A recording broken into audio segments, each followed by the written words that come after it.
علیکم ورحمۃ اللہ وبرکاتہ۔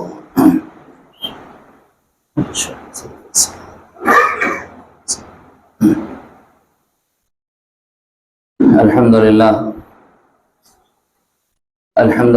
نحمده ونستعینه ونستغفره ونستهدیه ونؤمن به ونتوب الیہ ونتوکل علیہ ونعوذ باللہ من شرور انفسنا ومن سیئات اعمالنا، من يهده الله فلا مضل له ومن يضلله فلا هادي له، ونشهد أن لا إله إلا الله وحده لا شريك له، ونشهد أن سيدنا ونبينا ومولانا محمدا عبده ورسوله صلى الله عليه وعلى آله وأصحابه وبارك وسلم تسليما كثيرا كثيرا، أما بعد، أعوذ بالله من الشيطان الرجيم، بسم الله الرحمن الرحيم، يا أيها الذين آمنوا قوا أنفسكم وأهليكم نارا وقودها الناس والحجارة عليها ملائكة غلاظ شداد لا يعصون الله ما أمرهم ويفعلون ما يؤمرون۔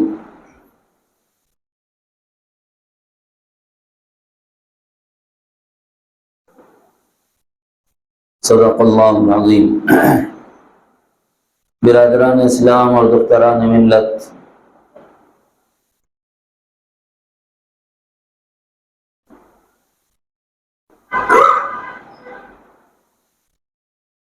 اس وقت ایک آیت مبارکہ کی کچھ ترجمانی مقصود ہے۔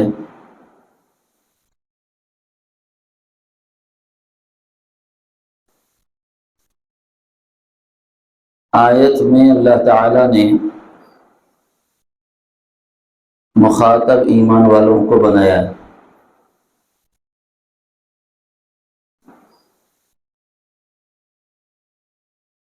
اگر اللہ تعالیٰ یہ حکم دے رہے ہیں قوا انفسکم واہلیکم نارا، اگر اللہ یہودیت سے کہتے کہ تم اپنے آپ کو جہنم سے بچاؤ، نصارہ سے کہتے کہ تم اپنے آپ کو جہنم سے بچاؤ، مجوس سے کہتے کہ تم اپنے آپ کو جہنم سے بچاؤ، بت پرست سے کہتے کہ تم اپنے آپ کو جہنم سے بچاؤ، کسی منافق اور مرتد سے کہتے کہ تم اپنے آپ کو جہنم سے بچاؤ، تو ہماری عقل کے اعتبار سے یہ درست رہتا کہ اللہ کہہ رہے ہیں جہنم کی آگ سے بچاؤ، تو شرک وجہ ہے جہنم کی، کفر وجہ ہے جہنم کی، کتاب دیے جانے کے بعد کتاب کے مطابق زندگی نہ گزارنا یہ وجہ ہے جہنم کی، منافقت یہ وجہ ہے جہنم کی، توفیق دین کے مل جانے کے بعد پلٹ جانا یہ وجہ ہے جہنم کی۔ لیکن یہاں مخاطب اللہ ایمان والوں سے ہو رہے، یہ ہے سوچنے والی بنیادی بات۔ اس میں جو سبق ہے وہ یہ ہے کہ کیا اہل ایمان بھی جہنم میں جا سکتے ہیں؟ اس کی تفسیر میں مفسرین نے لکھا ہے کہ ہاں، بعض اہل ایمان بھی جہنم میں جا سکتے ہیں۔ ارے صاحب، ایمان والے کے لیے تو جنت کا وعدہ ہے۔ جس نے یہ کہا من قال لا الہ الا اللہ دخل الجنہ، جو لا الہ الا اللہ بول دے اس کے لیے تو جنت ہے۔ پھر آپ کہہ رہے ہیں ایمان والا جہنم میں جائے گا، تو یہ بات سمجھ میں نہیں آ رہی۔ تو دونوں، ایک ہے آیت اور ایک ہے روایت، اور دونوں بھی صحیح ہے اور دونوں میں سے کسی کا بھی انکار نہیں کر سکتے۔ تو اس کا جواب علماء محدثین نے یہ دیا ہے کہ آیت میں یہ بتایا گیا ہے کہ جہنم سے نکالا جائے گا تطہیر کے بعد، جہنم سے نکالا جائے گا پہلے پاک کرنے کے بعد۔ اس کی کیوں ضرورت پڑی؟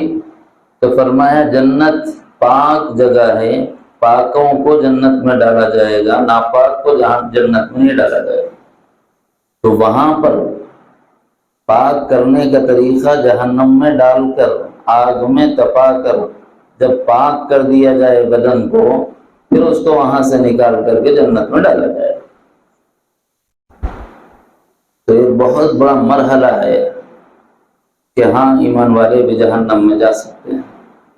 تو سوال یہ ہے کہ ایمان والا کن وجوہات کی بنا پر جہنم میں ڈالا جا سکتا ہے؟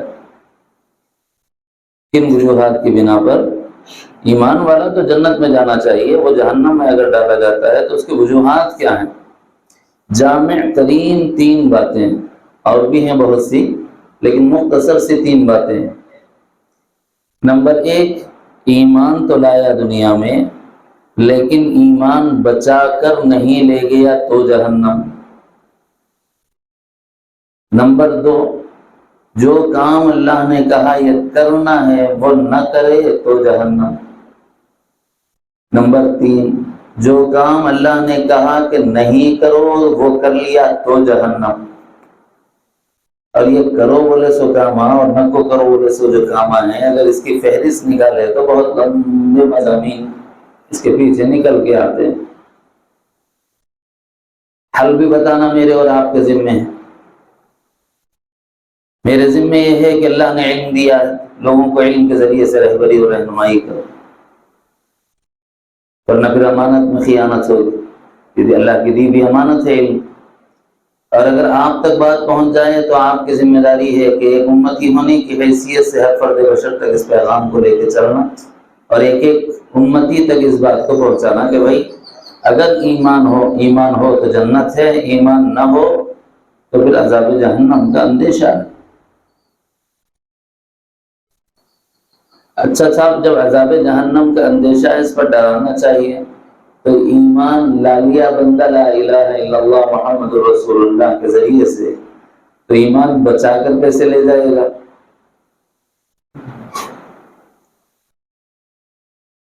حدیث شریف میں ہے، جیسے تم زندگی گزارتے ہو ویسے تمہاری موت آتی ہے۔ مختصر لفظ لیکن معنی پر دلالت کرتا ہے۔ جیسی زندگی ویسی موت، کما تحیون تموتون کما تموتون تبعثون، جیسے زندگی گزارو گے ویسی موت آئے گی، جیسے مرو گے ویسے اٹھائے جاؤ گے۔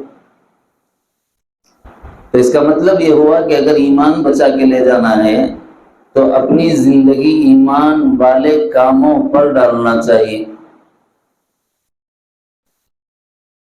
اس کا آسان حل، اس کا آسان طریقہ، اس کا آسان حل اور آسان طریقہ یہ ہے کہ مرد حضرات کوشش کریں علماء سے ربط اور تعلق رکھیں، اور عورتیں الحمدللہ ہم خود تربیت البنات میں اس وقت جمع ہیں، تو اس کا مطلب یہ ہے کہ بچیوں کے لیے بھی علماء نے محنت کر کے ایسا پاکیزہ نظام بنا دیا ہے کہ ان میں بھی بہت سی قابل اور باصلاحیت اس دنیا میں پیدا ہو رہی ہیں۔ تو ان لوگوں کو عورتیں اپنا آئیڈیل بنا لیں اور ان کو اپنا مشیر بنا لیں، اور اگر کسی علاقے کے پاس کسی علاقے میں ایسی خواتین موجود نہ ہوں تو کم از کم علماء کا رابطے کا نمبر رکھ کر ان سے رابطہ رکھیں اور معلوم کریں، کیونکہ یہ زمانہ وہ ہے کہ جس میں ایمان لانا کمال نہیں بلکہ اس زمانے میں ایمان بچا کر لے جانا کمال۔ یہ وہ زمانہ ہے جہاں ایمان لانا کمال نہیں ہے، یہاں ایمان بچا کر لے جانا کمال۔ صحابہ کے زمانے میں ایمان لانا کمال، اور ہمارے زمانے میں ایمان بچا کر لے جانا کمال۔ ہر زمانے کے اعتبار سے اس وقت ایمان لانا کمال کیوں تھا؟ وہ اس لیے تھا کیونکہ ان کے لیے ایک اچنبھا تھا، ایک عجیب بات تھی، ایک حیرت انگیز بات تھی، ایک تعجب خیز بات تھی۔ آدمی جس نے توحید کبھی سنی ہی نہ ہو، اس کے سامنے جو ہر چیز میں ایک معبود بنا بیٹھتے تھے۔ بارش کے لیے خدا الگ، دھوپ چاہیے تو خدا الگ، چھاؤں چاہیے تو خدا الگ، ہوا چاہیے تو خدا الگ، غذا چاہیے تو خدا الگ، سفر ہے تو خدا الگ، حضر ہے تو خدا الگ، صبح ہے تو خدا الگ، شام ہے تو خدا الگ، شادی بیاہ ہے تو خدا الگ، میت ہے تو خدا الگ۔ اس زمانے میں جب ایک الہ واحد کی بات پہنچائی جاتی تھی تو اس وقت میں ایک اللہ پر ایمان لانا بہت بڑا کمال ہے۔ اس زمانے میں اتنے خداؤں کو مانتے مانتے مانتے مانتے اور اتوں کو راضی کرتے کرتے بیزارہ کیسے زمانہ ہے۔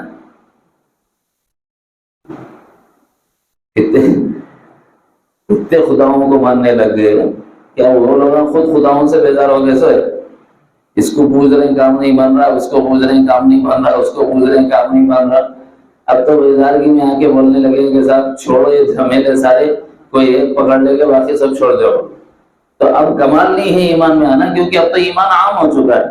وہ حضرت نبی رحمت صلی اللہ علیہ وسلم کے ایثار اور ان کی قربانیاں تھیں کہ اللہ رب العزت نے صحابہ جیسی پاکیزہ جماعت کو کھڑا فرمایا، اور وہ حضرات صحابہ کی مقدس اور پاکیزہ جماعت تھی جنہوں نے مشرق اور مغرب، شمال اور جنوب میں پھیل کر نبی رحمت صلی اللہ علیہ وسلم کے پیغام توحید کو پھیلا دیا، اپنے گھروں کو ویران کر کے، بیویوں کو بیوہ کر کے، بچوں کو یتیم کر کے، سب کچھ قربان کر کر، دنیاوی جائیدادیں، مال و منال، یہاں تک کہ اہل و عیال تک چھوڑنے پڑے۔ دیگر علاقوں میں اللہ کے کلمے، اللہ کی توحید کو پہنچانے کے لیے تو وہ حضرات صحابہ پہنچ گئے وہاں۔ ایسے علاقوں میں پہنچے ہیں صحابہ جہاں کا نشان تک پوری دنیا کو متعارف نہیں تھا، وہاں کا تعارف کرایا صحابہ نے کرایا۔ تو اتنی دور دور تک کے علاقوں میں جب پہنچے ہیں حضرات صحابہ تو ان کی بڑی قربانیاں ہیں۔ اللہ پوری امت کی طرف سے انہیں اجر جزیل نصیب فرمائے کہ ان کی قربانیاں نہ ہوتی تو آج ہم مسلمان نہیں ہوتے۔ تو اس زمانے میں چونکہ معبودان باطل بے حد پوجے جاتے تھے، صبح کا شام کا الگ الگ خدا تھا، ہر ایک کام کا الگ الگ خدا تھا، تو اب تو لوگ بیزار آ گئے۔ اب ایک الہ واحد پر ایمان لانا کمال نہیں ہے، وہ تو آسان ہے، ہو جائے گا، کیونکہ سارے سب تھک ہار کے آخر میں ایک ہی جگہ آنا پڑے گا۔ کسی سے کوئی فریاد رسی ہونے والی نہیں ہے، اللہ تعالیٰ ہی ہے جو رب ہیں اور ہمارے سارے انتظامات کر رہے ہیں۔ تو پھر اب اس زمانے میں کام کیا ہے؟ اس زمانے میں ایمان بچا کر لے جانا۔ اس زمانے میں کمال کا کام انہوں نے کیا کہ ایمان لے آئے، اور اس زمانے میں ایمان بچا کر لے جانا کمال ہے جو ہم کہہ رہے ہیں۔ اس کی وجہ کیا ہے؟ صحابہ کے دور میں یہ فکریں نہیں تھی، کوئی مسیحیت کا دعویٰ کرنے والا نہیں تھا، کوئی مہدویت کا دعویٰ کرنے والا نہیں تھا۔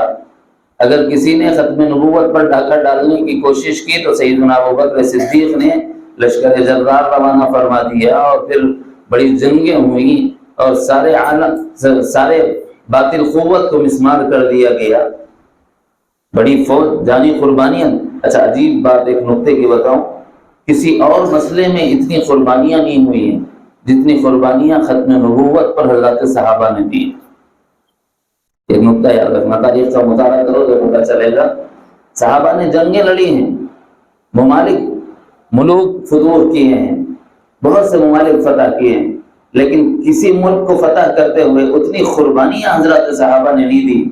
اور جتنی قربانیاں دی تو دعوی ختم نبوت ہمارے نبی کے شان ہے، اس پر رخنا ڈالنے والے، اس وقت کے دعوی نبوت کرنے والے کے خلاف جب معرکہ ہوا تو اس میں جب جانیں دی تو صحابہ کی جانیں سب سے زیادہ اس کام پر لگی۔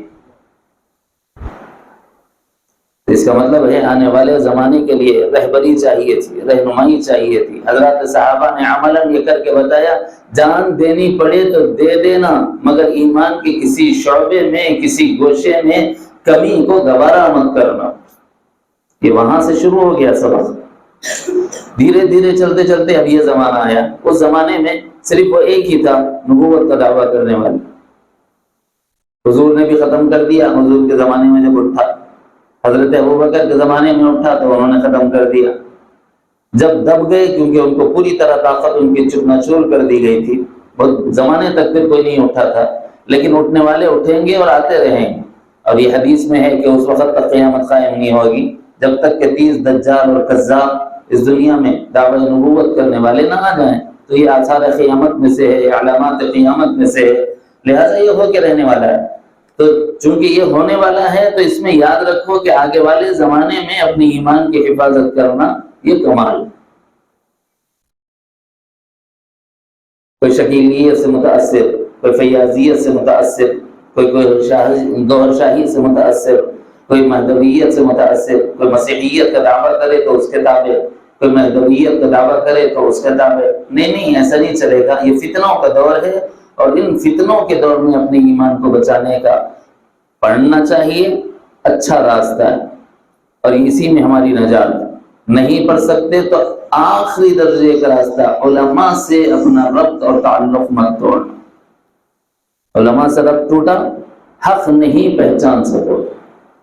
اللہ تعالیٰ نے ان کو چنا ہے اپنے علم کے لیے، اور انہوں نے قال اللہ اور قال الرسول پڑھا ہے، اپنے اساتذہ کے سامنے زانوئے تلمس طے کر کے سیکھا ہے۔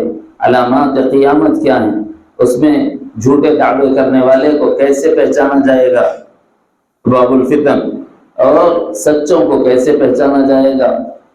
فتنوں کے اس دور میں حق پر کون ہوگا، باطل پر کون ہوگا، یہ علماء جانتے ہیں۔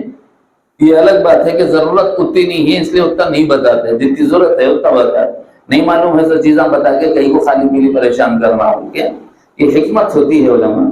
لیکن اب یہ دور ہے کہ امت کو آگاہ ہو جانا چاہیے، کم سے کم درجے میں علماء سے اتنا ربط اور تعلق ہو کہ اگر کوئی نئی بات ہمیں معلوم ہو تو پہلے وہ عالم دین جس پر ہم اعتماد کرتے ہیں کہ وہ اللہ سے ڈرنے والا ہے اور لوگوں کو سیدھا راستہ بتانے والا ہے، تو فوری اس سے رجوع ہونا، اور رجوع ہو کر اپنی معلوم ہوئی بات کی تصدیق کرنا کہ یہ بات میں نے سنی ہے، آیا یہ درست ہے یا نہیں۔ اس سے ہمیں اپنا ایمان بچانے میں بڑی مدد ملے گی۔ ایک نصیحت تو یہ کرنی تھی، کیونکہ قوا انفسکم کا مصداق پہلے یہ ہے کہ جہنم سے اپنے آپ کو بچاؤ۔ کس طور پر؟ اپنا ایمان بچا کر جہنم کی آگ سے اپنے کو بچاؤ۔ اس سلسلے میں ایک نصیحت اور کرنی ہے، بلکہ اور ایک کرنی ہے، ایک کے بعد دیگر ہے۔ دوسری نصیحت یہ ہے کہ اللہ نے جن کاموں کو کرنے کا مجھے اور آپ کو حکم دیا ہے، ان کاموں کو کرنے کا مزاج بنانا اور ان کاموں کو کرنا، اور اگر نہیں کریں تو خود اللہ تعالیٰ نے اس پر جہنم کی وعید سنائی ہے۔ نبی رحمت صلی اللہ علیہ وسلم نے خبر دی، من ترک الصلاۃ متعمدا فقد کفر۔ خدا نے حکم دیا اقیموا الصلاۃ، اللہ کہتے ہیں نماز قائم کرو، ہے نا؟ نماز قائم کرنا اللہ کا امر ہے، اللہ نے کہا یہ کام کرو۔ یہ آسان مثال ہے اس لیے میں نے اس کو لے لی، اور بھی بہت سی مثالیں دی جا سکتی ہیں۔ روزے کی مثال دی جا سکتی ہے، زکوٰۃ کی مثال دی جا سکتی ہے، جی حج کی مثال دی جا سکتی ہے، جناب والا تلاوت کی مثال دی جا سکتی ہے، ذکر کی مثال دی جا سکتی ہے۔ جتنے اللہ تعالیٰ نے احکام فرمائے ہیں ان تمام کو بطور مثال پیش کیا جا سکتا ہے۔ قربانی ہے، طواف کعبہ ہے، یہ سب چیزیں ایک کے بعد دیگر پیش کی جا سکتی ہیں۔ سب سے کم ترین درجہ کیا ہوگا سمجھنے کے لیے ایک بات کافی ہے، جیسے عورتیں عام طور پر جب کھانا پکاتی ہیں تو کھانا پک گیا ہے یا نہیں دیکھنا ہے تو پورا ہاتھ ڈال کے نہیں مت دو، چند دانے لے کر کے دیکھ لیتی ہیں کہ صاحب یہ پک گیا ہے یا نہیں پک گیا۔ تو یہ بطور مثال کے ہوتا ہے کہ ایک چیز دیکھ لی، اس سے اندازہ کر لیا کہ باقی پکا ہوا ہے یا نہیں۔ ہم جو بات بتا رہے ہیں وہ ایک بطور مثال کے ہے، باقی ہم روزے پر اس کو اپلائی کر کے دیکھ لیں، زکوٰۃ پر اپلائی کر کے دیکھ لیں، حج پر اپلائی کر کے دیکھ لیں، صدقہ خیرات پر اپلائی کر کے دیکھ لیں، طواف پر اپلائی کر کے دیکھ لیں، نظر و منت پر اپلائی کر کے دیکھ لیں، ذکر اور تلاوت پر اپلائی کر کے دیکھ لیں کہ صاحب میں اس میں کھڑا ہوں کہ نہیں ہوں۔ ہم تو بطور نمونے کے ایک مثال دے رہے ہیں۔ مثلا اللہ نے فرمایا اقیموا الصلاۃ، نماز قائم کرو۔ ہم میں سے کتنے لوگ نماز پڑھنے والے ہوں گے؟ آسان طریقہ ہے، اپنا مسجد ہے، مسجد کے دائیں کتنے گھر ہیں، بائیں کتنے گھر ہیں، آگے کتنے گھر ہیں، پیچھے کتنے گھر ہیں، معلوم ہو جاتا ہے۔ روز جاتے آتے رہتے ہیں محلے میں، تو جتنے گھر ہیں اتنے مصلی ہیں یا نہیں؟ پہچان کا آسان طریقہ ہے، کتنے گھر ہیں؟ اگر 50 گھر بھی دیہات کے حساب سے رکھ لیا جائے تو 50 گھر دائیں بائیں آگے پیچھے تو 200 گھر تو ہو گیا نا۔ 200 مصلیاں ہیں مسجد میں؟ نہیں ہیں، تو کتنے ہیں؟ میرے خیال میں ہوں گے 10-20 ہوں گے نا۔ تو اس کا مطلب کیا ہے؟ ابھی 80-85% کام باقی ہے کہ جنہوں نے نماز کو چھوڑا ہوا ہے، کیا یہ جہنم میں نہیں جائیں گے؟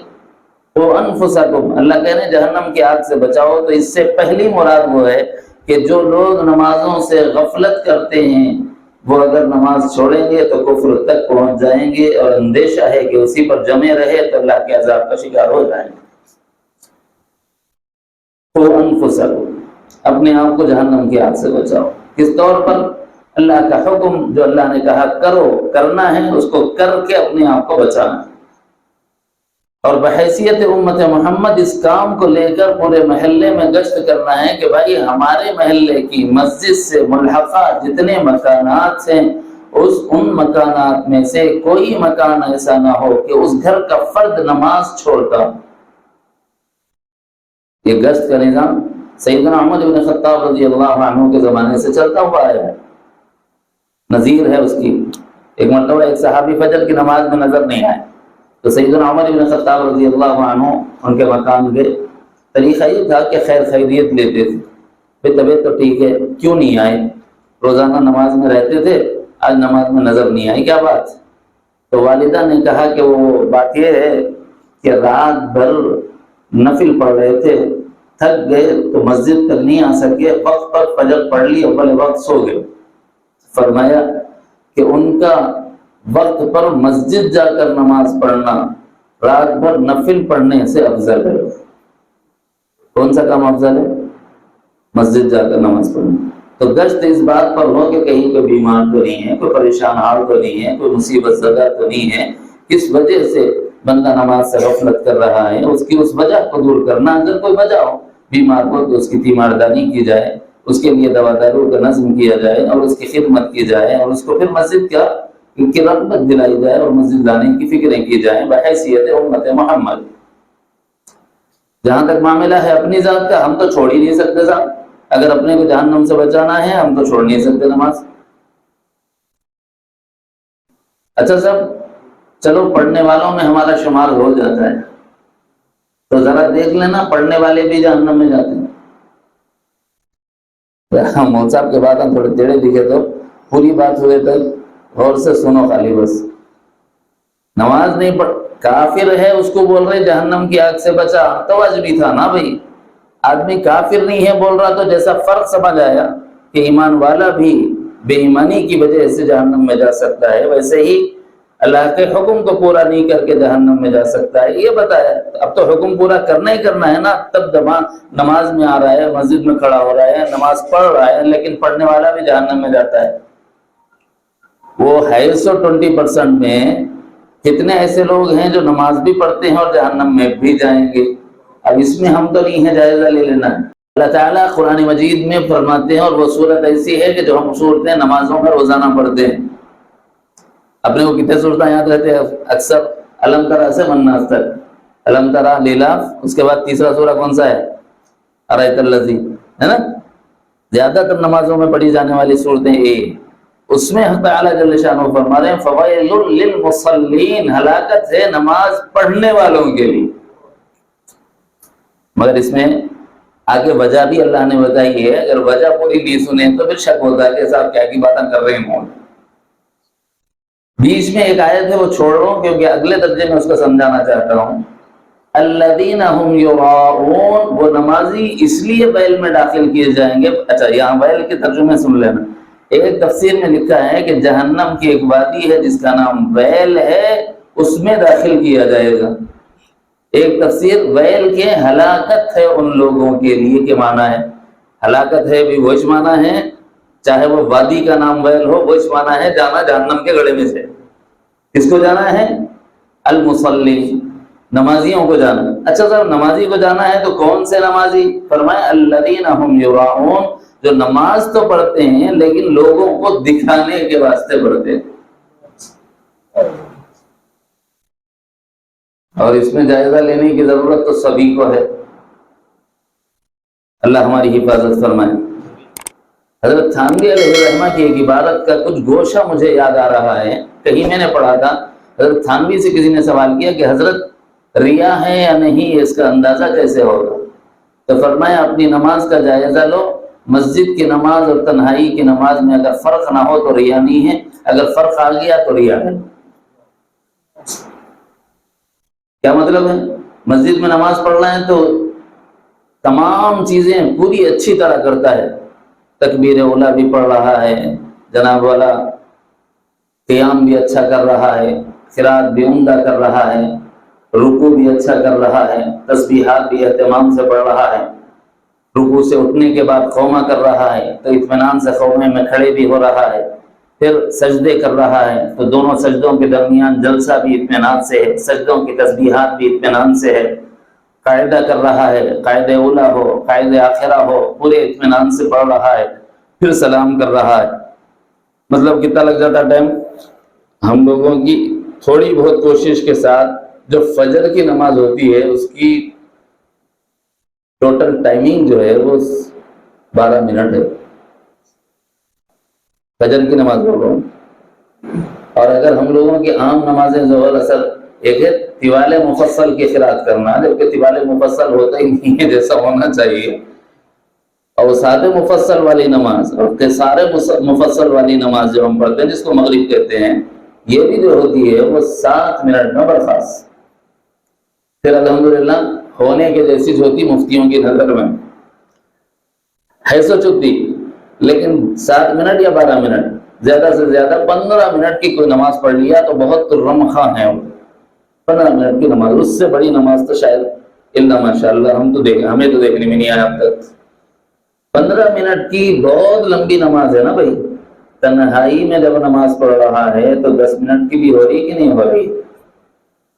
اس کا مطلب کیا ہوا کہ اس کی تنہائی کی نماز الگ ہے اور مجمع میں پڑھی جانے والی نماز الگ ہے، تو مجمع میں جو پڑھی وہ دکھاوے کے لیے پڑھی ہے، یہ میرا کہنا نہیں ہے، وقت کے جلیل القدر بزرگ نے لکھا ہے، حاجی امداد اللہ مہاجر مکی رحمۃ اللہ علیہ کے اجل خلفاء میں حضرت تھانوی رحمۃ اللہ علیہ، جن کو مجدد الملت بھی کہتے ہیں، حکیم الامت بھی کہتے ہیں، انہوں نے لکھ رکھا ہے، انہوں نے فرمایا کہ جائزہ اپنا لینے کے لیے بتا رہے ہیں، کسی کو انگلی نہیں اٹھا رہے، میں میرا جائزہ لوں، آپ اپنا جائزہ لیں، مرد اپنا جائزہ لیں، عورتیں اپنا جائزہ لیں، کہ اگر ہم کہیں مہمان جاتے ہیں اور کسی کی تقریب میں شریک ہیں تو اپنے کو نمازی بتانے کے لیے تو اللہ اکبر کہہ کے نماز میں نہیں کھڑی ہو رہی ہیں اور پورے اطمینان سے نمازیں تو نہیں پڑھ رہی ہیں، اور جب گھر میں ہوتی ہیں تو وہ اہتمام نہیں ہوتا جو اہتمام عام طور پر ہم کسی کی تقریب میں چلے جاتے ہیں تو وہاں نمازوں کے پڑھنے کا ہوتا ہے۔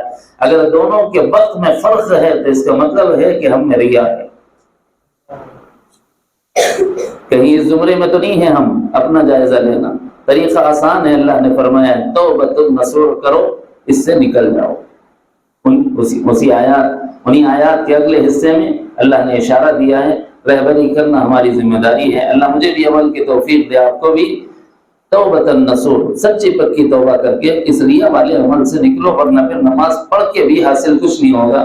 اولاً 80% لوگ نماز نہیں پڑھ کے جہنم کے دہانے پہ کھڑے ہیں، پڑھے جانے والے 20% میں بھی 10% ریا کی وجہ سے اللہ تعالیٰ کے عذاب کے مستحق۔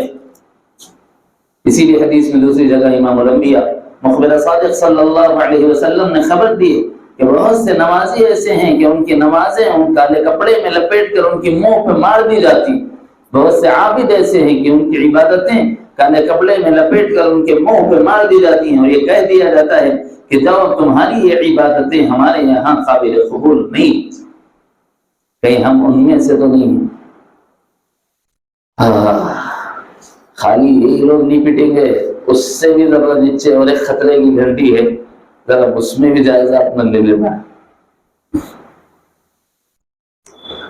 اب بھی بہت ڈرا رہے موسیٰ رکھتی بھی مسلمانی میں، باقی نہیں رکھتے ملکے بولیں گے، مگر کیا کروں، میرا تو مسئلہ نہیں ہے، شریعت کا مسئلہ ہے، میں صرف ناقل ہوں۔ قرآن مجید کی میں نے 2 آیتیں سنائی ہیں سورہ معون کی، لیکن درمیان کی آیت میں نے چھوڑی نا، چھوڑنا تو نہیں ہے، پوری کرنا ہے، ترتیب میں نے تھوڑی بدلی ہے سمجھانے کے لیے، فہمائش کے لیے۔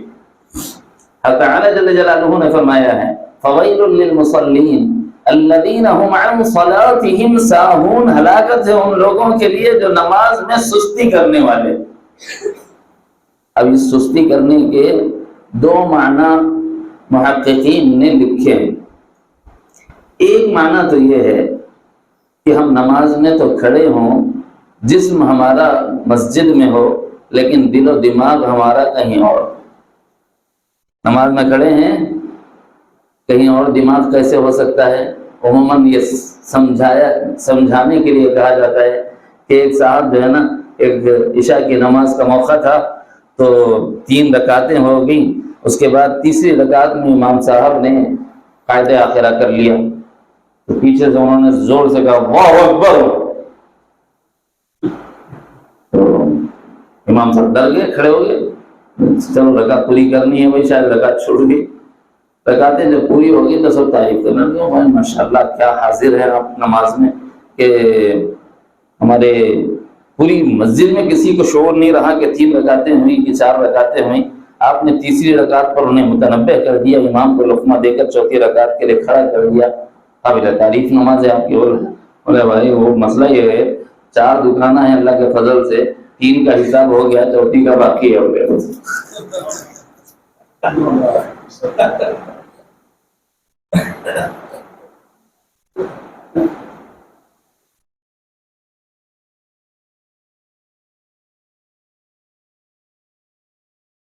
ہماری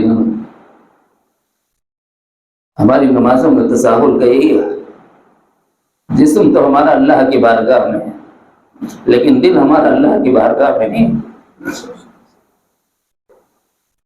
امام کے پیچھے تو کھڑے ہیں لیکن دل حضوری کی حالت میں نہیں ہے۔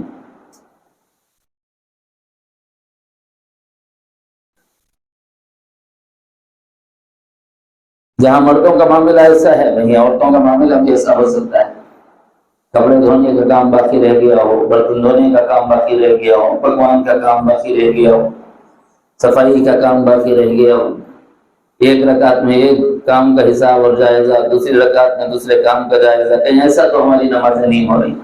اللہ نے متنبہ کر دیا ہے ہمیں، فویل للمصلین الذین هم عن صلاتهم ساہون، ہلاکت ہے ان لوگوں کے لیے جو نماز میں ہیں لیکن نماز میں کسل مندی کے ساتھ ہیں، بے دلی کے ساتھ ہیں۔ دراصل یہ علامت منافقین کی ہے۔ اللہ تعالیٰ نے قرآن مجید میں خبر دی ہے کہ ایمان والا اس کا دل مسجد میں لگتا ہے اور سکون اور قرار پاتا ہے، لیکن منافق وہ ہے جس کا دل مسجد میں نہیں لگتا اور عبادت میں کھڑا بھی ہوتا ہے تو بہت بے دلی کے ساتھ کھڑا ہوتا ہے۔ تو اگر ہم بھی نماز میں بے دلی سے کھڑے ہیں، بے شعوری سے کھڑے ہیں، غفلت سے کھڑے ہیں، تو کہیں ایسا تو نہیں کہ ہم بھی منافقت کا شکار ہو گئے ہوں؟ اس میں اپنا جائزہ لینے کی ضرورت ہے۔ ایک معنی ہوئے الذین هم عن صلاتهم ساہون کے 2 معنی ہیں، اور دوسرا معنی کیا ہے؟ دوسرا معنی یہ ہے کہ ایک آدمی نماز تو پڑھتا ہے لیکن نماز پڑھنے کے معاملے میں تغافل کرتا ہے۔ ایک ہے تساہل کرنا اور ایک ہے تغافل کرنا، غفلت ہو جانا۔ کتنی غفلت؟ اللہ نے نماز کو اس کے وقت پر فرض کیا ہے، ان الصلاۃ کانت علی المؤمنین کتابا موقوتا، نمازوں کو اللہ نے اوقات کے ساتھ فرض فرمایا۔ فجر کے وقت میں ظہر نہیں پڑھی جاتی، ظہر کے وقت میں عصر نہیں پڑھی جاتی، عصر اور مغرب کے وقت میں عشاء نہیں پڑھی جاتی، ہر نماز اس کے وقت پر پڑھی جاتی ہے اور وقت کے ساتھ اللہ نے فرض کی ہے۔ ہم نے فجر کی نماز میں اگر اتنا غفلت کی، بستر چھوڑنے میں اتنا تساہل کیا کہ وقت نکل گیا فجر کا، اب اللہ تعالیٰ اللہ کے حبیب صلی اللہ علیہ وسلم خبر دیتے ہیں تم نے نماز پڑھ لی، ٹھیک ہے، اللہ کا جو حکم تھا اس کو پورا نہ کیا تھا، اب پورا ہو گیا ہے، یہ گناہ تو معاف ہوگا، لیکن جو وقت پر پڑھنے کا حکم دیا تھا وقت پر نہ پڑھ کے قضا کرنے کی سزا ضرور ملے گی۔ اس کے بارے میں علماء نے لکھا ہے کہ ایک حقر جہنم میں جلنا پڑے گا، اور وہ ایک حقر ہماری پوری زندگی ہے، 80 سال۔ ایک نماز کا قضا پڑھا ہے، چھوڑا نہیں ہے، وقت گزار کے پڑھا ہے تو یہ سزا ہے۔ تو یہاں پر کیا معنی ہو گئے؟ نہ قضا کر سکتے ہو، نہ غفلت کر سکتے ہو، نہ تساہل کر سکتے ہو، نہ ریا کر سکتے ہو، نہ چھوڑ سکتے ہو، چاروں قسموں سے نکل جانا، تب جا کے اللہ کا حکم پورا ہوتا ہے، ورنہ حکم پورا نہیں ہوتا۔ اللہ نے کہا ہے اقیم الصلاۃ، نماز قائم کرو، نماز پڑھ لو بلکہ نہیں ہے۔ نماز پڑھنا صرف ارکان کو پورا کرنا اور نماز قائم کرنا ان شعوروں کے ساتھ کرنا کہ ہماری نماز ہو حضوری کے ساتھ ہو، ریا کے بغیر ہو، ہماری نماز ہو کسل مندی سے نہ ہو، چستی سے ہو، ہماری نماز ہو وقت پر ہو، وقت گزار کے خزاں میں نہ ہو۔ اگر یہ کرتے ہیں تب جا کے یہ قائم ہوتی ہے، ورنہ پھر پڑھنا کہلاتی ہے۔ دونوں میں فرق سمجھ آ رہا ہے؟ خالی پڑھنا کیا ہے؟ ارکان کو پورا کرنا ہے، لیکن اس کو قائم کرنا کیا ہے؟ اقیمو، قائم کرو تم نماز کو۔ تو یہ تمام آداب کی رعایت جب یہ کرتا ہے بندہ تو اللہ کا ایک حکم پورا ہوتا ہے۔ اب اسی کو روزے پہ اپلائی کر لیجئے، یہ تو ایک نمونہ تھا نا، سمپل دے رہا ہوں میں۔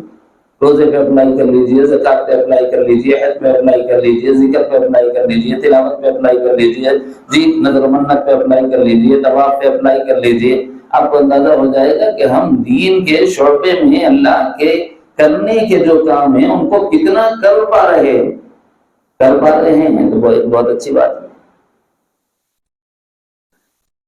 اللہ عافیت کے ساتھ پوری عمر کرنے کی توفیق عطا فرمائے۔ لیکن اگر نہیں کر پا رہے ہیں تو اپنے کو جہنم سے بچانے کے لیے اللہ تعالیٰ متنبہ کر رہے ہیں، قُوْ أَنفُسَكُمْ، بچاؤ اپنے آپ کو جہنم کی آگ سے۔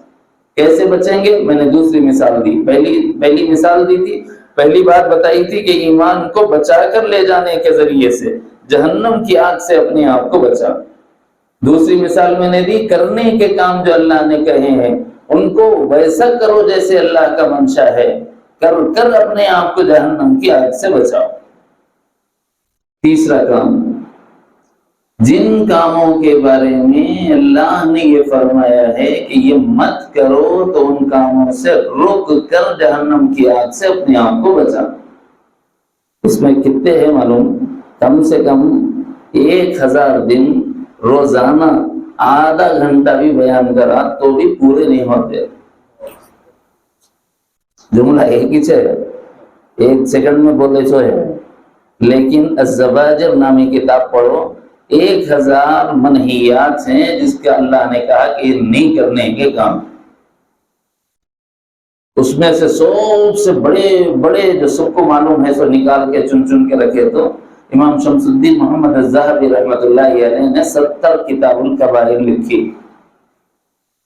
پھر انہوں نے لکھے بعد الگ سے دوسرے 60-65 مولانا عبد الخبیر صاحب نے جمع کر رکھے ہیں حیدرآباد، بڑے گناہ نامی ایک کتاب انہوں نے لکھی، اور اردو میں انہوں نے 2 اس کا بھی ترجمہ کر دیا۔ انہوں نے اپنی فہرست بھی لکھ دی کہ یہ بھی گناہ کبیرہ ہے۔ یہ ہمارے اکابر کی قربانیاں ہیں کہ یہ لوگ رات دن قرآن و حدیث میں گہرائی کے ساتھ، گہرائی کے ساتھ مطالعہ کرتے ہیں، اور امت کی رہبری اور رہنمائی کے لیے ہمارے واسطے عطر نکال کے رکھ دیتے ہیں۔ ہمارا کام اتنا پڑھ لے کے بھی اپنے کو درست کر لینا نہیں ہمارا، اپنے ان ہزاروں میں سے چن کے نکال کے، یہ ہمارے معاشرے میں لیٹسٹ 1400 اپڈیٹڈ ورژن ہے، اس کو صحیح کر لو بول کے بولے سو ہے، وہ بھی پڑھنا نہیں ہو رہا اپن لوگوں سے۔ اللہ نے کن چیزوں سے منع کیا ہے؟ ہیں تو بہت سی، ویسے ہی ایک بطور نمونے کے ایک عرض کر دیتا ہوں۔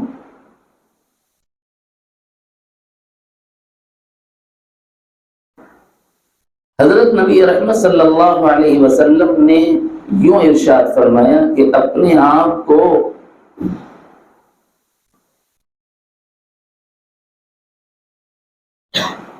غیبت سے بچاؤ، اور یہ حکم قرآن میں ہے۔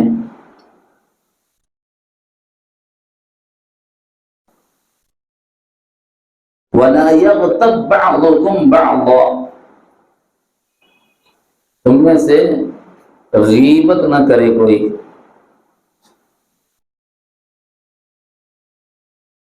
فہمائش کے لیے عذاب کی شکل ہی کو اللہ نے بطور مثال پیش کیا ہے۔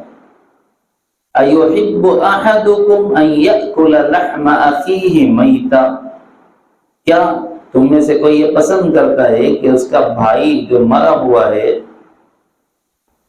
اپن لوگ زندگی میں تو احترام نہیں کرتے، مگر مر گیا تو کم سے کم جنازے کا احترام کرو بول کے سامنے بٹھا لیتے ہیں، یہ آخری درجہ ہے۔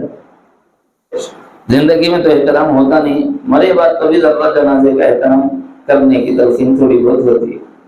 جب مر گیا آدمی تب اس کا گوشت نکال کے کوئی کھائے تو خاموش بیٹھتے، لڑائی ہو جاتی نہیں ہوتی؟ اگر اس پر لڑائی ہوتی ہے اور اس کو تم ناپسند کرتے ہو کہ اپنے مرے ہوئے بھائی کا گوشت کھاؤ، اس کا گوشت نوچو، تو پھر قیامت کے دن کیا ہوگا کہ غیبت کرنے والوں کو سڑا ہوا گوشت ہی عذابات میں کھلایا جائے گا۔ وجہ یہ ہوگی کہ دنیا میں تم غیبتوں کے ذریعے سے اپنے کو ایسے بناتے رہے اللہ کی نافرمانی کا شکار کہ اللہ نے تمہیں اسی عذاب میں مبتلا کر دیا۔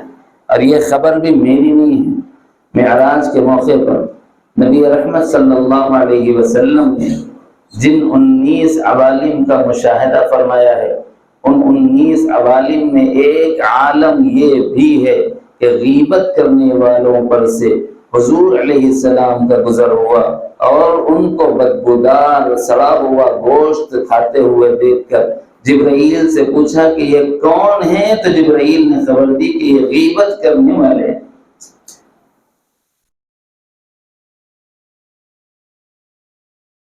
یہ معاملہ، مثال تو میں اور بھی چن سکتا تھا، لیکن غیبت کی جو مثال میں نے چنی ہے، چونکہ بات خواتین میں ہے تو اس واسطے زیادہ مناسب لگی، تو میں نے اس کو بطور مثال چنا۔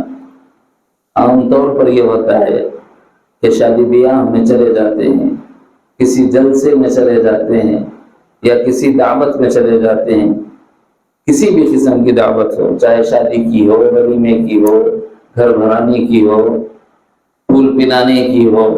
پھول بہت سے مواقع پہ پہنائے جاتے ہیں، اگر جائز ہے نہیں ہے وہ مفتی صاحب سے پوچھ لے کے کرنا، لیکن اس وقت جو جمع ہونے کی شکلیں ہیں، وہ جتنی شکلیں ہیں ان شکلوں میں ایک بات اچھی طرح ذہن میں رکھیں، جب 4 عورتیں جمع ہو جاتی ہیں تو ایک دوسرے کی عیب جوئی اور ایک دوسرے کے معایب کا تذکرہ کیا جاتا ہے۔ عام طور پر اس میں اس بات کو غلط سمجھا ہی نہیں جاتا، نہیں جی میں صحیح بول رہی ہوں، بول رہے ہیں کیا مطلب؟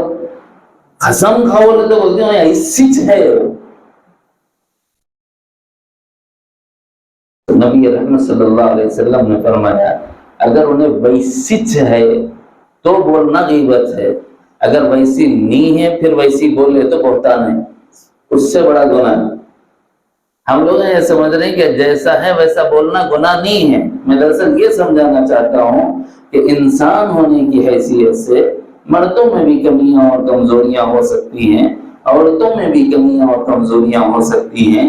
ہو سکتا ہے کہ جو ناپسندیدہ چیز آپ کی نظر میں ہو، ہماری کسی دوسری بہن میں وہ عیب پایا جاتا ہو، اگر آپ اصلاح کر سکتی ہیں تو محبت سے اصلاح کر دیں، اگر آپ نہیں کر سکتی وہ اس کے بھائی تک، اس کے باپ تک، اس کے شوہر تک، اس کے شیخ تک اطلاع پہنچا دیں۔ ہو سکتا ہے کہ وہ ان کے مصلحین میں ہو تو وہ سمجھا دیں اور اس کی اصلاح ہو جائے۔ اصلاح کا یہ طریقہ ہوتا ہے، دوسرے کے سامنے عیب اچھالتے پھرنا اور دوسروں کی برائی کرتے پھرنا، اس کا نام غیبت ہے۔ چاہے آپ قسم کھا کے بولو وہ عیب اس میں ہے تب بھی غیبت ہے، اس سے مائنس ہو کے نیچے نہیں آتا وہ گناہ۔ تو بہت سے لوگ جہنم میں جائیں گے اور نبی نے ان کو جہنم کے عذابات میں دیکھا ہے۔ عالم برزخ کا جب مشاہدہ فرمایا معراج کے موقع پر تو جہنم میں دیکھا ہے، اور جہنم میں گوشت سڑا ہوا کھاتے ہوئے دیکھا ہے۔ تو حضور علیہ السلام گویا اس کے ذریعے سے یہ خبر دے رہے ہیں کہ غیبت کرنا جہنم میں پہنچاتا ہے۔ اور ایک نہیں کرنے کا کام بطور مثال کے میں نے عرض کیا ہے کہ اپنے کو اس سے بچائیے، اندیشہ ہے کہ کہیں اللہ کی گرفت میں نہ آ جائے۔ اللہ میری بھی حفاظت فرمائے، آپ کی بھی۔ جانے انجانے میں کسی کی غیبت ہو گئی ہو، اللہ جس کی ہم سے غیبت تھی اس کو معاف فرما کر اس کے درجات کو بلند فرمائے۔ یہ ایک طریقہ ہے اپنے کو عذاب سے بچانے کا۔ جس بھائی کے حق میں غیبت ہوئی ہے اس سے معافی مانگ لینا۔ ارے انسان وہ جہاں کے بولے تو خاموش بیٹھتے ہیں، لڑائیاں نہیں ہو جاتے۔ تیری غیبت کری میں اس کے سامنے معاف کر بولے تو میں معاف کر دی، چھوٹی پکڑ کے مار دی نا، کیا کرنا؟ مطلب آسان طریقہ یہ ہے کہ یوں کہنا میری بہن اگر میری زبان سے کوئی بات کہنے سننے میں آ گئی ہو تو میں اس سلسلے میں تم سے معافی ہوں. کہاں سنا معاف کر دو، یہ چھوٹا سا جملہ ہوتا ہے، کہاں سنا معاف کر دو. یوں کہنے سے غیبت بھی اگر کی ہے تو وہ بھی اس میں معافی میں آ جاتی ہے. تو جو غیبت کی ہے وہ بول کر اس کو تکلیف دینا ضروری نہیں ہے، یوں کہہ کر اپنی کی ہوئی غیبت کے گناہ سے بچنے کی سبیل نکالی جا سکتی ہے. ملتے ہوئے، جاتے ہوئے، رخصت ہوتے ہوئے جب ایک دوسرے سے معانقہ کرتے ہیں تو کہا سنا معاف کرو ایک عادت ڈال دو اپنی. بزرگوں نے سکھایا ہے کہ رخصت ہوتے ہوئے یوں کہو کہا سنا معاف کرو. یعنی اگر ان کے بارے میں ہم سے کوئی زبان درازی ہو گئی، کوئی غیبت ہو گئی تو اس سے بچنے کا ایک آسان طریقہ اور حیلہ ہے.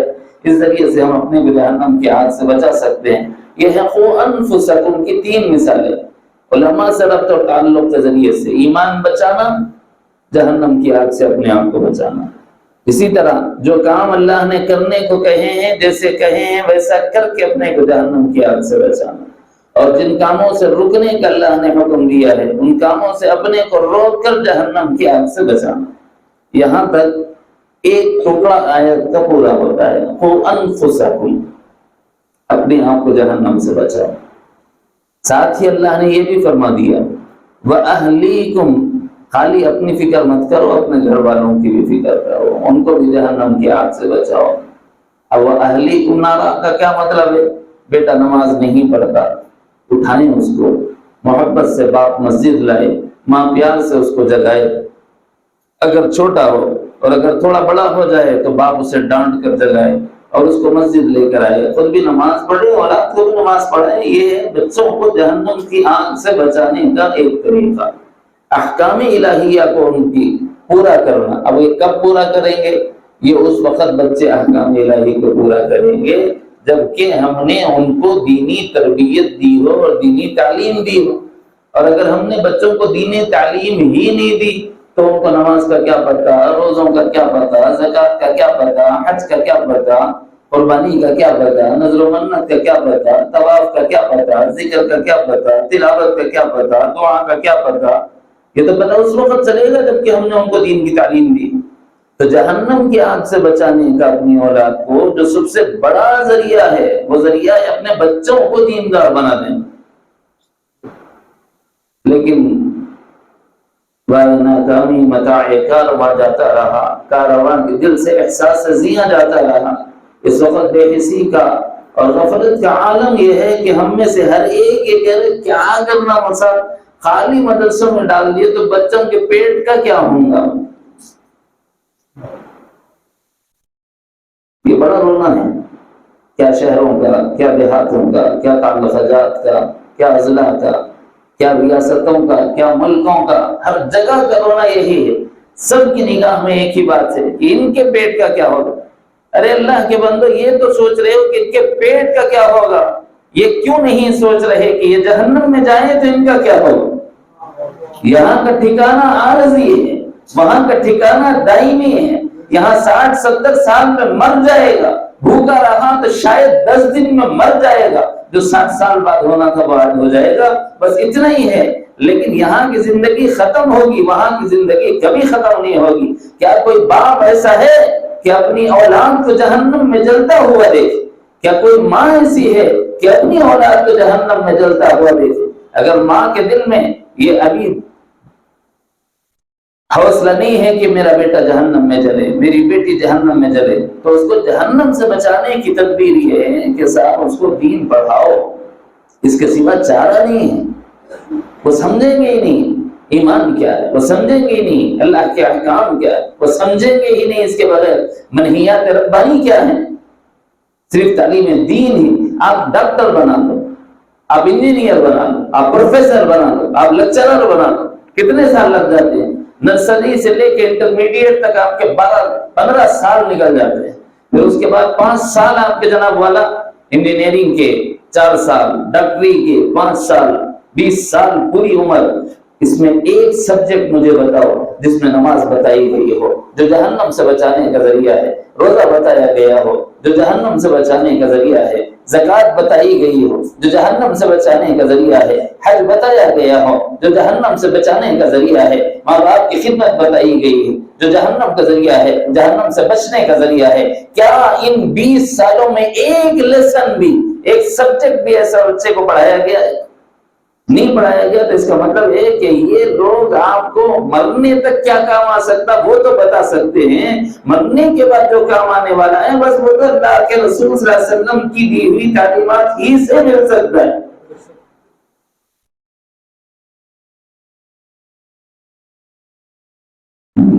نہیں مول صاحب، پھر بھی ذرا دنیا میں رہے تو اس کے حساب سے تھوڑا چلنا نا۔ چلو آپ کے لیے ایک سیکنڈ آپشن چھوڑ کے جاتا ہوں۔ مولوی وہ ہے بولتے نا جہاز کو جتنے کیلے مولوی کے نا اتنے ہیلے، ایک نہیں تو دوسرے سے صحیح، تم اتنا بھی آگے تو بس ہے ہمارے، ہم اس پہ بھی خوش ہو جاتے ہیں۔ ایک دوسرا راستہ دیتا ہوں، دوسرا راستہ یہ ہے کہ اگر پورا عالم دین نہیں بناتے تو کم از کم مکاتب کے ذریعے سے اپنے بچوں کو دین سے جوڑ کر علماء سے مربوط کر دو، وہ اپنی ضرورت کے مطابق دین سیکھ لیں گے۔ ابتدا کہاں سے کرنا؟ مکتب سے کرنا۔ ہماری مساجد میں ہر مسجد ایسی ہو جس میں مکتب کا نظام ہو۔ یہ مکتب کیوں ہو؟ مدرسہ تو آپ پڑھا ہی رہے ہیں، وہ بچے جو اسکول جانے والے ہیں وہ دن کے اوقات مدرسے کو نہیں دے سکتے، تو صبح اور مساء، صبح اور شام ایسے بچے جو اسکول جانے والے ہیں ان کے لیے مکاتب کا نظام قائم کر دینا یہ علماء کی ذمہ داری ہے۔ اور اسکولوں کو جانے والے بچے اور کالجوں کو جانے والے بچے اور بچیاں مکاتب کے ذریعے سے دین کی کم از کم ضروری تعلیم تو لے لیں، جس کے بغیر چارہ نہیں۔ اتنا تو ہونا چاہیے۔ اپنے آپ کو بچانے کا طریقہ، اپنے گھر والوں کو جہنم سے بچانے کا طریقہ۔ اس سلسلے میں ایک مثال دے کے اپنی بات ختم کرتا ہوں۔ طریقہ کار کیا ہونا چاہیے؟ اللہ تعالیٰ نے دل دیا، کیا مرد کو کیا عورت کو۔ اللہ تعالیٰ نے یہ جو دل دیا ہے نا، یہ دل برائے محبت دیا، یہ تو محبت کرے گا ہی کرے گا، کسی نہ کسی سے کرے گا، یہ خالی نہیں رہ سکتا، خالی رہ نہیں سکتا، دل ہے ہی محبت کے لیے۔ بس اس میں تقاضا یہ ہے کہ اللہ کی محبت آ جائے، اللہ کے حبیب کی محبت آ جائے۔ جائز محبتیں ہوں تو کوئی حرج نہیں ہے، لیکن ناجائز محبت یہاں نہ آئے۔ اگر جائز محبتیں ہیں تو ناجائز محبت کو جگہ نہیں ملے گی۔ جائز محبت کیا ہے؟ بیٹا ماں سے محبت کرے، باپ سے محبت کرے، بھائی بہنوں سے محبت کرے، بیوی بچوں سے محبت کرے،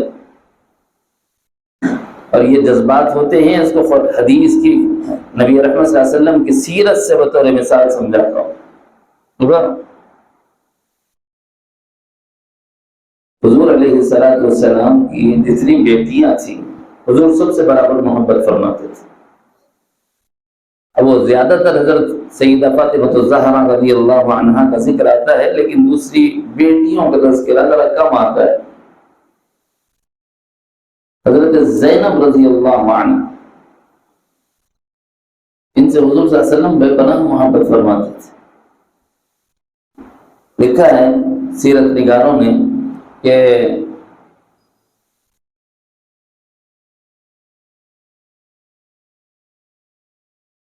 جب ابتدائی اسلام کا زمانہ تھا تو حضرت زینب نے بڑی مشقتیں جھیلی، وہ ایمان والی لیکن ان کے شوہر نے ایمان نہیں لایا، تو ایسی صورت میں ہوا یہ کہ وہ ہجرت کر کے مدینہ جانا چاہتی تو وہاں کے لوگ جانے نہیں دے رہے تھے، تو اس سلسلے میں ان پر تھوڑی سی تکلیف دی گئی۔ اس وقت وہ اونٹ پر سوار تھیں تو نیزہ چبھایا گیا، اس کی وجہ سے وہ اونٹ سے نیچے گری، تو اس وقت میں وہ امید سے تھی، پریگننسی میں تھی،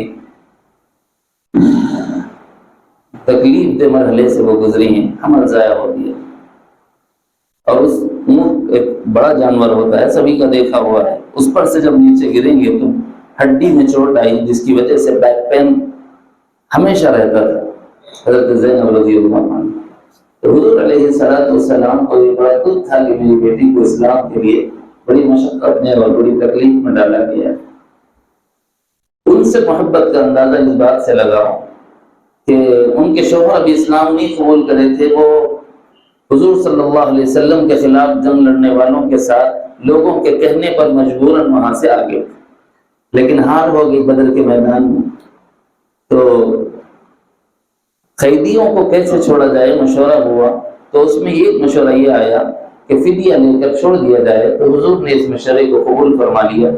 جب ابو العاص کے چھوڑے جانے کی باری آئی جو حضرت زینب کے شوہر تھے، تو حضور علیہ السلام کے پاس فدیے میں جو ہار آیا وہ ہار حضرت خدیجہ الکبریٰ رضی اللہ عنہا کا تھا۔ حضرت خدیجہ نے ویڈنگ گفٹ کے طور پر، شادی کے تحفے کے طور پر ایک ماں نے اپنی بیٹی کو تحفہ دیا۔ تو حضور علیہ السلام نے اس ہار کو دیکھا، آنکھیں اشکبار ہو گئی، اور بے ساختہ حضور کی زبان سے نکلا کہ یہ میری بیٹی زینب کو میری بیوی خدیجہ الکبریٰ نے شادی میں تحفے میں دیا تھا۔ پہچان لیا حضور نے حال، اور اپنی بیٹی کی اسلام کے لیے مشقت جھیلنا یاد آیا۔ آپ کی زبان سے اتنا نکلنا تھا کہ صحابہ سمجھ گئے مراد مصطفیٰ صلی اللہ علیہ وسلم کو یوں فرمایا کہ یا رسول اللہ ایسا کیوں نہیں کرتے کہ آپ اپنی، چونکہ آپ کی بیٹی مسلمان ہیں، یہ الگ بات ہے کہ یہاں سے جو لڑنے آئے ہیں وہ ابھی اسلام والے نہیں ہوئے ہیں، لیکن آپ اپنی بیٹی کو اپنا ہدیہ واپس کرتے ہیں، ایسا کرتے ہیں ہم ابو العاص کو ایسے ہی چھوڑ دیتے ہیں۔ تو حضور نے صحابہ کے مشورے سے وہ تحفہ بھی حضرت زینب کو واپس کر دیا، اور پھر ساتھ میں ابو العاص کو بھی چھوڑ دیا۔ اس کی برکت یہ ہوئی کہ ابو العاص اسلام لے آئے۔ اس کی برکت یہ ہوئی کہ ابو العاص اسلام لے آئے۔ اس ضمن میں بہت بڑا سبق دینا چاہتا تھا، مگر میرا وقت ہو گیا۔ 5 بجے جانا، 5:15 کو، پھر بھی میں جہاں تک جانا ہے ابھی اتنا لمبا نہیں ہوں گا، یہاں سے دوسرا ایک راستہ تھا وہ بدل کے سیدھا نکل جاتا ہوں، اندر سے جا کے نہیں جا سکتے، مین روڈ سے نکل جانا ہے۔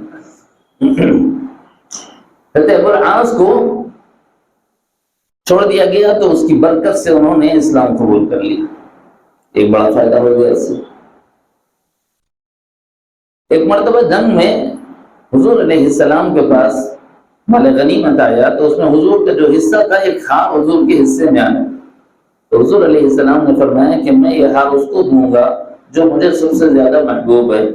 بعض صحابہ کہتے ہیں ہمارا گمان تھا کہ یہ ہار امہات المؤمنین میں سے کسی کو جائے گا، تب تو پتہ چل جائے گا کہ حضور صلی اللہ علیہ وسلم کس اہلیہ محترمہ سے، کس ام المؤمنین سے زیادہ محبت فرماتے ہیں۔ حالانکہ میانہ روی کرنا ہے نا بھائی، کبھی حضور سے ایسا ثابت ہی نہیں ہوا کہ کس سے زیادہ محبت کرتے ہیں، کس سے کم محبت کرتے ہیں، ایسا ثابت ہی نہیں۔ اب تو یہ پتہ چل ہی جائے گا کہ حضور کی محبت زیادہ کس سے ہے۔ بعض صحابہ انتظار میں ہیں کہ امہات المؤمنین میں سے کسی کے حصے میں آئے، بعض صحابہ کو گمان ہوا کہ نہیں یہ مرتبہ تو بات کا ہے، پہلے مرتبہ بیٹیوں کا ہے، بیٹیوں میں سے کسی کا نصیب ہو جائے گا، آج پتہ چلے گا کہ حضور کو اپنی بیٹیوں میں سب سے زیادہ محبوب کون ہے۔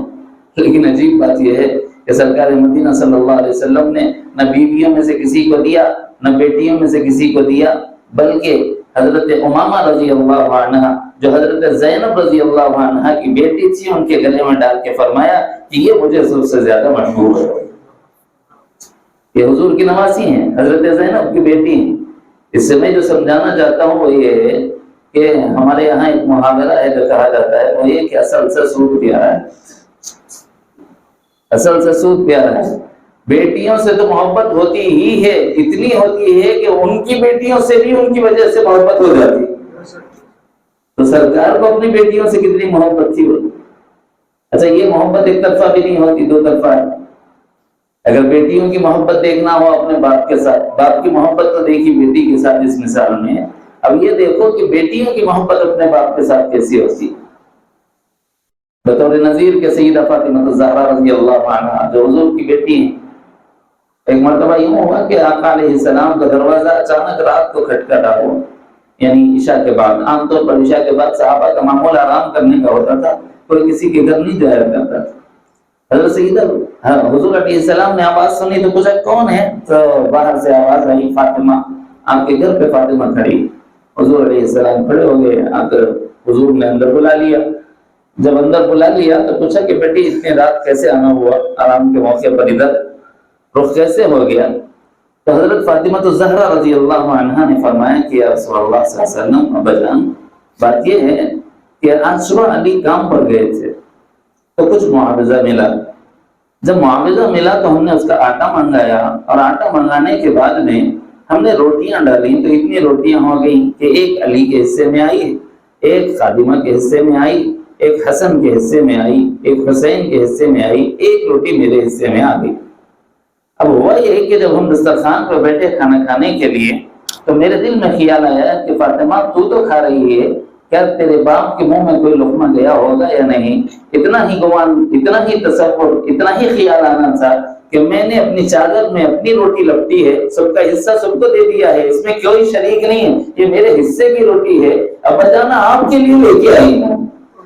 اللہ ہر بیٹی کو ایسا بنائے، فاطمہ بنت محمد جیسا، فاطمہ بنت محمد کو نظیر و نمونہ بنانے والی بیٹیاں بنیں. اللہ سب کو ایسی بیٹیاں دے. اپنے باپ کی طلب رکھنا، اپنے باپ کے لیے دل میں درد رکھنا، اپنے باپ کا دل میں احساس رکھنا. بہت سے ایسے ناخلف لڑکے ہیں جو اپنے ماں باپ کو گھروں سے عاق کر دیتے ہیں، نکال دیتے ہیں، دھتکار دیتے ہیں، جوانی کی عیاشیوں کی وجہ سے یا بیوی کی باتوں کی وجہ سے. لیکن کتنی ہی بیٹیاں آج بھی آسرا اور سہارا دیے ہوئے ہیں اپنے باپوں کو. اللہ ان کو پوری امت کی طرف سے اجر جزیل نصیب فرمائے، اور امت کی دوسری بیٹیوں کو اور بیٹوں کو سب کو اللہ توفیق عطا فرمائے کہ ماں باپ کو جھڑکے نہیں بلکہ ان کی قیمت کو جانیں، ان کی خدمت کریں. اللہ سب کی اولادوں کو ایسا بنائے. یہاں میں جو بتانا چاہتا ہوں یہ کہ ایک طرف حضرت زینب ہیں جن سے باپ کی محبت ظاہر ہوتی ہے، ایک طرف فاطمہ ہیں جن سے بیٹیوں کے نزدیک باپ کی محبت سمجھ میں آتی ہے کہ ان کی حلق سے لقمہ نیچے نہیں اتر رہا تھا کہ میرے ابا جان کی کیا حالت تھی ہوگی. یہ دراصل ایک روحانی کیفیت ہوتی ہے کہ تکلیف کا احساس ہو جاتا ہے بڑوں کو چھوٹوں کی اور چھوٹوں کو بڑوں کی. ایک روحانی کیفیت ہوتی ہے. اس کو سمجھیں اس بات سے کہ امام الانبیاء سید العالم جناب محمد رسول اللہ صلی اللہ علیہ وسلم نے اس کو آدھا آدھا کر دیا روٹی کو، اس کے بعد آدھا حصہ سرکار دو عالم صلی اللہ علیہ وسلم نے اپنے پاس رکھا اور آدھا حضرت فاطمہ الزہرا کو دیا اور دونوں مل کے کھانے لگی. تو امام الانبیاء کی آنکھوں میں آنسو تھے اور آقا علیہ السلام نے یہ فرمایا کہ بیٹی فاطمہ 3 دن ہو گئے ہیں تیرے باپ کے پیٹ میں ایک لقمہ نہیں پہنچا ہے. اگر یہ بیٹی نہ لاتی یہ رات بھی نکل جاتی اور آقا کو بھوکے رات گزارنی پڑتی تھی. اللہ رحمت نازل فرمائے اس گھرانے پر کہ اپنا سب کچھ لٹا کر اس امت کی رہبری اور رہنمائی کی. جب یہ اس زمانے میں تھا تو آج کے زمانے میں بھی ماں باپ کی اولاد سے اتنی ہی محبت ہے اور اولاد کی ماں باپ سے اتنی ہی آج کے زمانے میں بھی محبت پائی جاتی ہے. نہیں سمجھ آیا تو بطور نمونے کی ایک مثال دیتا ہوں.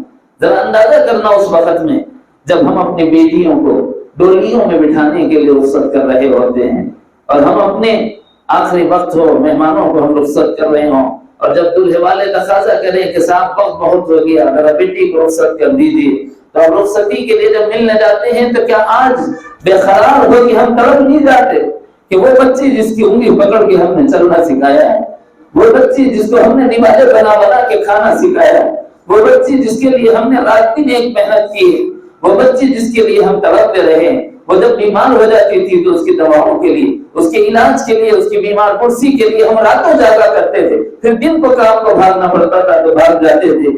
اب جب وہ رخصت ہو رہی ہے تو کیا ہمارا دل تڑپ کر بے قرار نہیں ہوتا؟ اگر آج بھی ہوتا ہے وہ سرکار مدینہ صلی اللہ علیہ وسلم کی نسبت آج بھی ہمیں حاصل ہے. یہی وجہ ہے کہ ہم بھی آقا اپنی بیٹیوں سے محبت کرتے تھے، اسی سنت میں ہم اپنی بیٹیوں سے محبت کرتے ہیں. اس کے بدلے میں اپنی بیٹیوں سے کیا چاہنا چاہیے؟ بس اتنا چاہو کہ بیٹی تم چاہو تو ہم تمہارے لیے جان دینے کو تیار ہیں، اپنا مال دینے کو تیار ہیں، اپنا سب کچھ دینے کو تیار ہیں، لیکن تم سے ایک تقاضا کرتے ہیں، زندگی اسلام پر گزارنا، مرنا تو ایمان پر مرنا. اس محبت کے بدلے میں ایک تقاضا کرنے کا مجھے بھی حق ہے، آپ کو بھی حق ہے. اس کے بدلے میں ہم تقاضا کریں اپنی اولاد سے. کس بات کا تقاضا؟ کہ زندگی اسلام پر ہو اور موت ایمان پر ہو. کریں گے انشاءاللہ. یہ کیا ہے؟ وَأَهْلِي قوا انفسکم واہلیکم نارا، اللہ نے محبت کے لیے دل دیا ہے، باپ کے دل میں بیٹیوں کے لیے، بیٹیوں کے دل میں باپ کے لیے، ماں کے لیے اولاد کے دل میں، اور اولاد کے دل ماں کے دل میں اولاد کے لیے محبتیں اللہ نے رکھی ہیں، اور یہ جائز محبتیں، لیکن اس کو تھوڑا سا شعور کے ساتھ ایک رخ دے دو، وہ رخ یہ کہ اس محبت کے بدلے میں ہم ایک تقاضا ان سے رکھیں، وہ تقاضا یہ کہ زندگی اسلامی ہو، موت ایمان پر ہو، تو کیا ہوگا؟ ہم بھی اپنے آپ کو جہنم کی آگ سے بچائیں گے، اور ہماری اولاد بھی جہنم کی آگ سے بچ جائے گی، اور اللہ کے حکم کو پورا کیا جائے گا، یا ایھا الذین آمنوا قوا انفسکم واہلیکم نارا۔ بس اتنا کافی ہے۔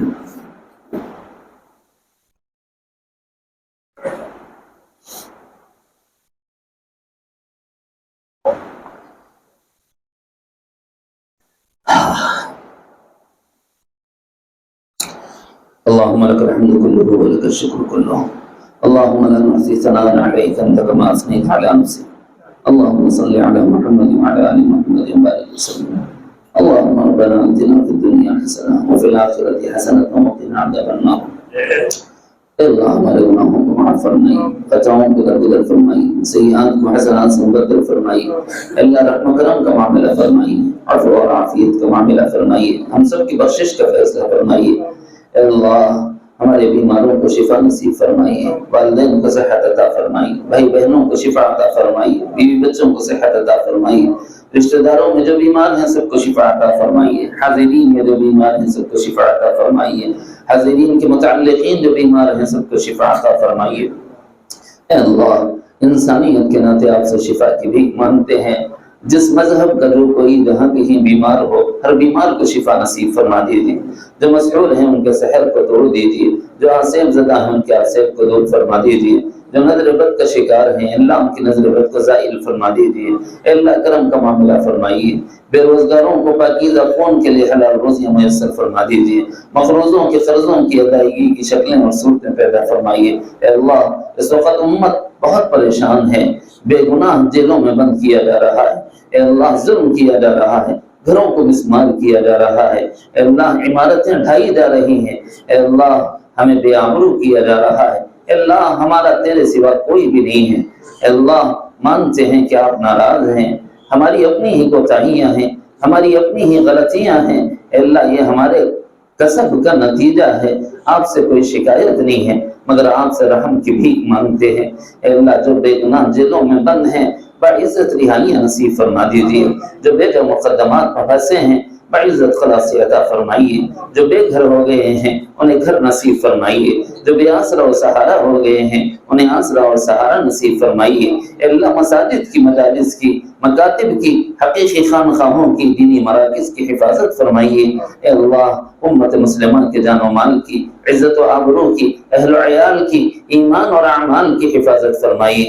اے اللہ ہماری جان و مال میں برکت دے دیجیے، عزت و آبرو میں برکت دے دیجیے، مال و منال میں برکت دے دیجیے، اہل و عیال میں برکت دے دیجیے، ایمان اور اعمال میں برکت نصیب فرمائیے۔ اے اللہ راحت دارین و عافیت دارین میسر و مقدر فرما دیجیے، جب تک زندگی ہو اسلامی زندگی نصیب فرمائیے، جب اس دنیا سے جانا مقدر ہو ایمان پر خاتمہ نصیب فرمائیے۔ اے اللہ بیٹھے مجمع کے دلوں کی حالتوں کو آپ خوب جانتے ہیں، سب کے جائز مقاصد کو پورا فرمائیے۔